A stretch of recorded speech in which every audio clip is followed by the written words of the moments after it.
বেণীমাধব, বেণীমাধব, তোমার বাড়ি যাব।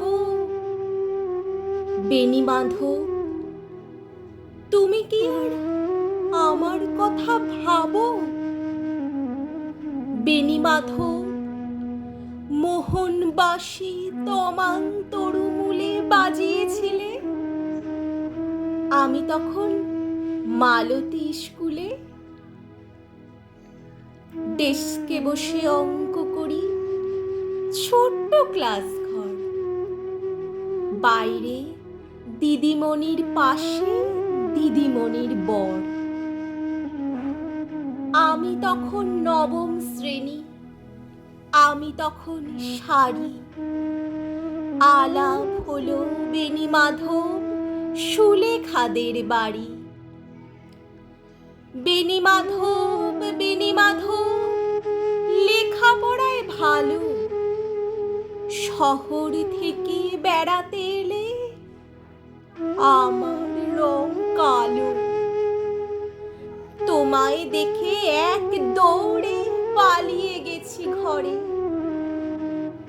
বেণীমাধব, আমার বাবা দোকানে কাজ করে। কুঞ্জে অলি গুঞ্জে তবু ফুটেছে মঞ্জরি, সন্ধেবেলা পড়তে বসে অঙ্কে ভুল করি। আমি তখন নবম শ্রেণী, আমি তখন 16। ব্রিজের ধারে বেণীমাধব লুকিয়ে দেখা হলো। বেণীমাধব, বেণীমাধব, এত দিনের পরে সত্যি বলো, সেসব কথা এখনো মনে পড়ে? সেসব কথা বলেছো তুমি তোমার প্রেমিকাকে?